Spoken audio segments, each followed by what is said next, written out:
Poetas Brasileiros. Demonstre.com.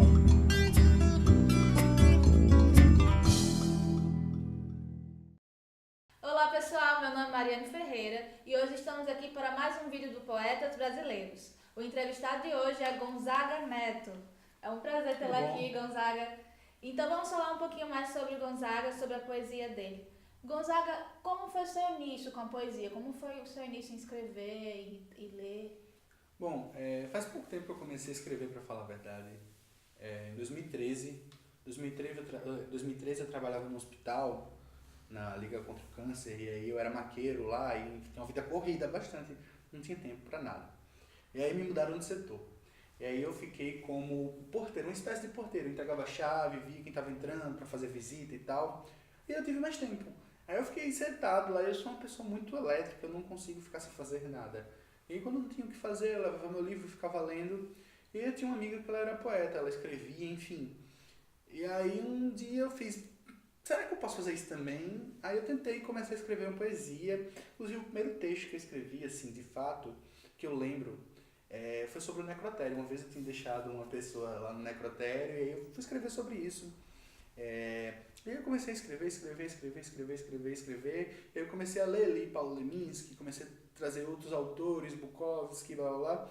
E pronto, aí eu fui escrevendo, até que eu terminei um caderno inteiro, um Moleskine inteiro com textos. Alguns textos bons, alguns textos muito ruins, mas eu fui testando, sabe? Sim, e como é o seu processo criativo, né? Como é que você bota essa poesia pra fora? O meu processo criativo mudou ao longo do tempo, né? Nesse começo eu ia escrevendo o que vinha na cabeça, sabe? Eu brincava com as palavras. Eu brincava muito com as palavras. Eu dizia que antigamente eu era mais ousado do que eu sou hoje. Mas hoje eu trabalho muito o texto na minha cabeça. Sim. Então eu vi uma cena na rua e aí eu fico pensando o que eu posso tirar daquela cena. Outro dia eu estava no ônibus e aí eu vi o cobrador e comecei a imaginar a vida daquele cobrador. O que esse cobrador faz? E aí meus textos surgem daí. Eu gosto muito de observar as pessoas e ficar tentando imaginar quem elas são, como elas me veem. E aí saem meus textos, a rua, a vida, uma frase, uma palavra vem e instala. E aí eu fico uma semana com o texto na cabeça, às vezes uma noite, às vezes duas, enfim, depende muito. Às vezes eu sento e escrevo, às vezes eu faço um áudio. Nossa, diferente isso, né? Então depende muito, mas geralmente eu gosto de trabalhar o texto na minha cabeça primeiro, antes de sentar e escrever. E aí sim, se o texto for... Eu digo que eu tenho dois tipos de textos. Os textos que são para ser lidos e os textos que são para serem ouvidos. Sim. E aí eu gosto de trabalhar esteticamente os textos que são lidos, então eu gosto de brincar, ressignificar parênteses ou palavras ou, enfim, símbolos. E aí eu gosto de trabalhar uma estética diferente nos meus textos. Mas os que são para ser ouvidos, raramente eu escrevo. Eu falo e vou decorando. Eu gosto muito de decorar textos. Se você um dia esbarrar comigo na rua, você vai achar que eu sou louco. Eu acho que as pessoas acham. Porque eu fico falando muito poesia enquanto eu tô na rua, no ônibus. Às vezes eu falo só pra mim, às vezes eu falo mais alto.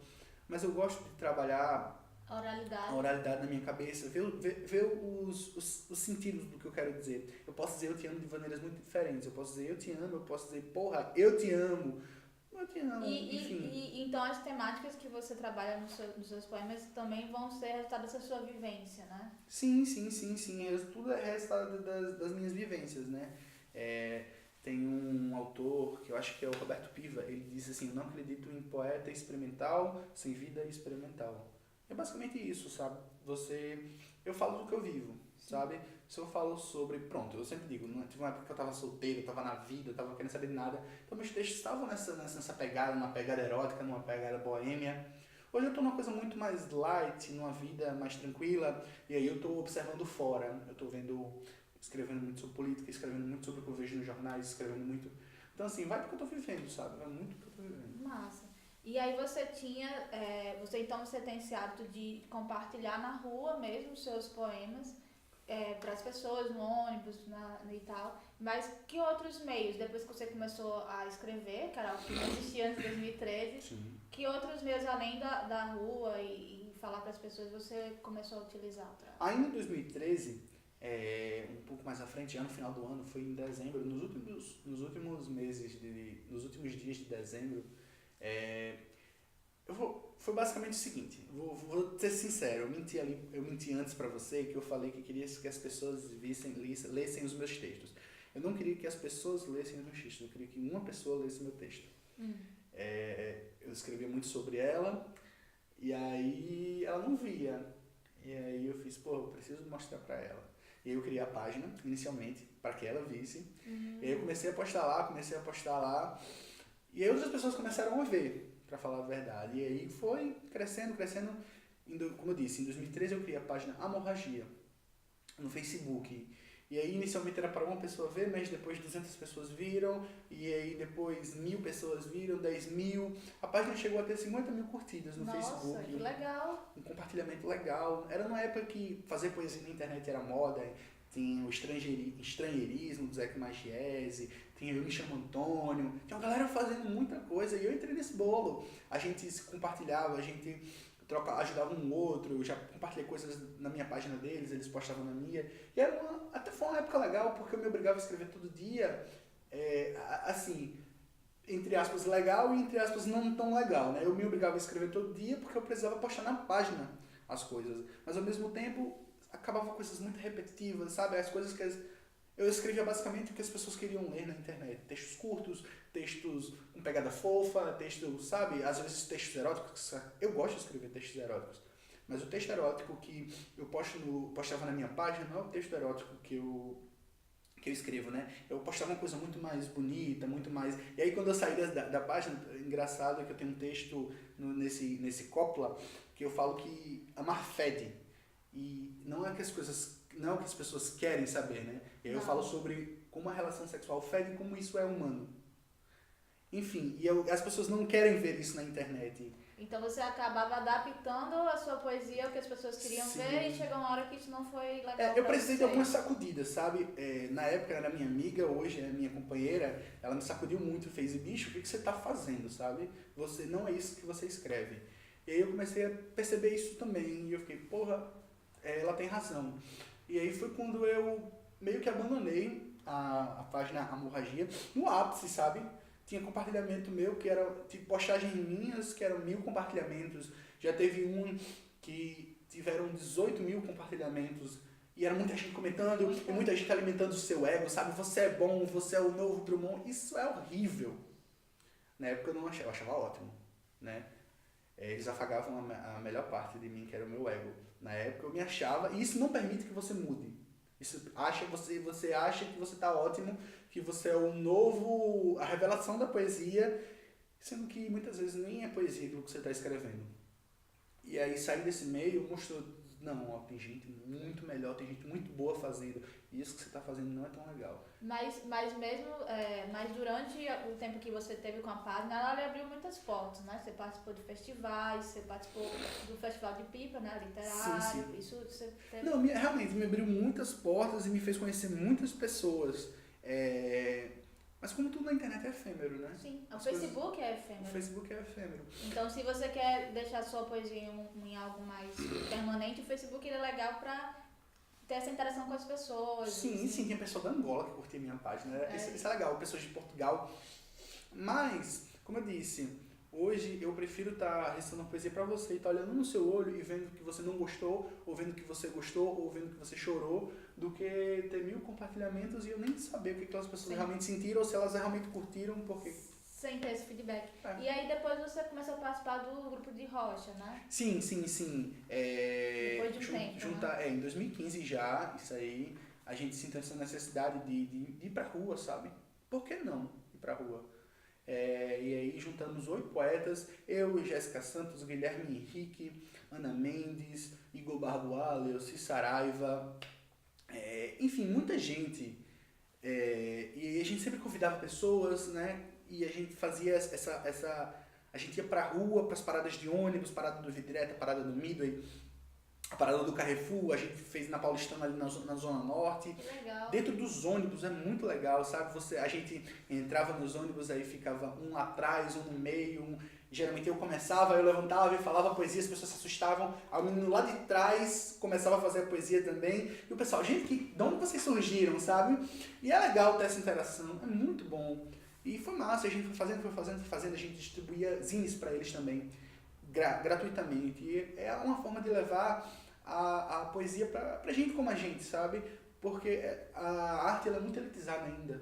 Quem consome arte, geralmente hoje, né, é o pessoal que tem mais grana, porque, porra, dá 40 conto num livro, não é todo mundo que dá 40 conto num livro. Não, porque não é acessível. Pois é, diz, brasileiro não gosta de ler. Peraí, por que não gosta de ler? 96% dos brasileiros não compram livro. Por que não compra livro? Quanto é que é um livro? R$50. Com R$50 você faz muita coisa dentro de casa. Com R$50 você compra comida, com R$50 você... A passagem é R$3,65, bicho.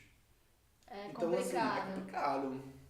E aí esse tipo de interação ao vivo torna a poesia acessível a todo mundo que está ali. Essa foi a nossa intenção. A gente saiu pregando langues em toda a cidade legal. E tal. Esse zine aqui, o Coppola, foi nessa época? Não, o Coppola é novo. O Coppola a gente lançou esse ano, eu e Jéssica. Da época foi Seridó. Seridó eu vendia R$5, sabe? E é legal, assim, você vê que as pessoas estão dispostas a pagar. Quando elas veem... Seridó foi um trabalho muito mais à mão. Eu chegava, sentava, conversava com a pessoa. Você quer comprar? Quer não comprar? E aí as pessoas estão dispostas a pagar quando é acessível. Quando ela vê que é um trabalho legal. Entendeu? E aí depois desse grupo você teve a oportunidade de participar de vários eventos, aí você trouxe estados da poesia, sim, né? Sim. Foi legal porque a gente com o De Rocha a gente fez bastante coisa. E aí, uma delas foi viajar para Recife, que teve um evento chamado Estados em Poesia. Esse evento não foi idealizado por mim. A gente foi a Recife. Chegando lá, a gente teve um choque cultural, sabe? Esse evento a gente ficou assim, tipo, gente, o que a gente tá fazendo? Olha isso aqui, sabe? E era gente de todo o Brasil fazendo poesia, era um evento dedicado à poesia. Que legal. Porque a poesia ela é tida como uma arte, sabe, renegada, assim, não. Talvez seja arte. Porque as pessoas não veem o valor que tem, sabe? O músico, ele precisa estudar, ele precisa... Um ator também, mas... As pessoas acham que qualquer um pode fazer literatura. E sim, pode, qualquer um, mas não tão boa. Até quando tem qualidade. E acham que poesia é mais ou menos assim. E aí quando a gente chegou lá, a gente viu um evento dedicado à poesia. Não era um evento de música que tem uma poesia, ou um evento que tem um evento de poesia. E aí lá nesse evento, a gente conheceu a Luna Vitrolira, a gente conheceu o Gleison Dantas, o Fred Caju e o Giuseppe.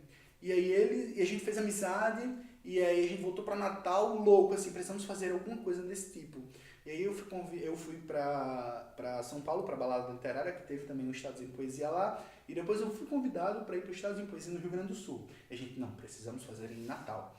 E aí, porque o Estados em Poesia, apesar de ser um projeto idealizado pelos meninos de Recife, quem faz é o pessoal do local. Sim. Então, eu e a Jéssica Santos convidamos alguns poetas e a gente organizou Estados em Poesia em Natal. Que legal. Usando o nome Estados em Poesia, que é todo, na verdade, é um projeto colaborativo.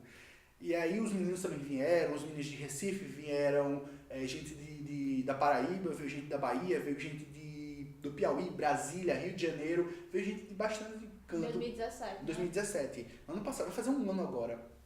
E aí a gente fez um dia inteiro dedicado à poesia. Obviamente teve música, obviamente teve teatro, mas era um evento de poesia. Um dia inteiro de poesia. Ali no Bar Zé Regueira, lá do IFRN, aqui.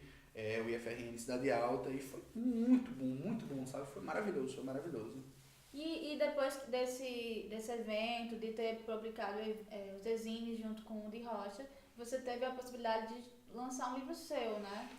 Sim, em 2016, após o Festival Literário de Pipa, o Flip Out, né, o festival, Carlos Fialho sentou comigo e fez, bicho, vamos lançar um livro seu. Eu disse, massa, vamos. E aí eu fiz o projeto, né, e Pérgole, eu sempre dizia que quando eu fosse lançar um livro, eu não queria lançar um livro por lançar. Guilherme Henrique, uma vez, autor daqui, da Imagem do Cão, eu vi ele falando que um livro de poesia de um determinado poeta, cada texto estava no canto que deveria estar. Aí eu me questionei, como é que é isso? Como é que cada texto tem que estar em cada canto? E aí eu disse, quando eu lançasse um livro ia ser assim, os textos iam estar corretamente no seu lugar. E aí quando eu fui pensar em hipérbole, eu sempre digo que eu penso primeiro no conceito do livro antes de escrevê-lo. Sempre penso no nome primeiro, sempre penso antes de fazer qualquer coisa. Porque eu gosto de livros meio conceituais, assim. E Hipérbole foi basicamente isso. A capa dele também é muito bonita, né? Sim, é maravilhosa. Hipérbole, ele é feito através de figuras de linguagem, sabe? São 5 capítulos, na verdade. Começa com, vamos ver aqui, metáfora, metonímia, eufemismo, anáfora e hipérbole. Eu dividi ele em 5 capítulos porque ele pode ser lido de 3 maneiras.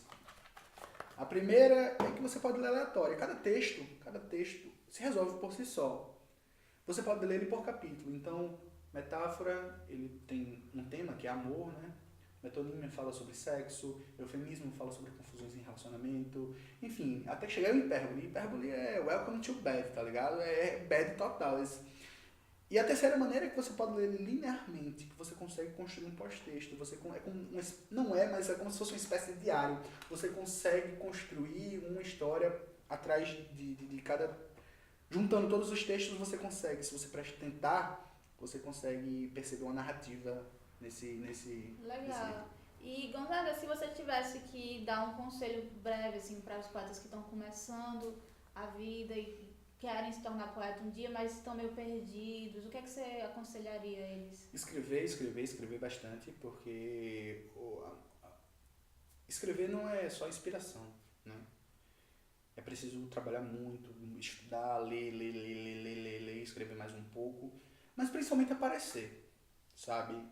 Porque a gente ser artista é ser um pouco ousado, sabe? Ser cara de pau. Então sempre que tiver evento, ir. Ver. Às vezes só ver, mas se der um espaço, alguém quer falar, eu quero falar. Hoje eu gosto muito de trabalhar com oralidade, mas na primeira vez que eu falei, foi até no evento das Jovens Escribas, quando eu conheci Carlos Fialho, foi uma porcaria.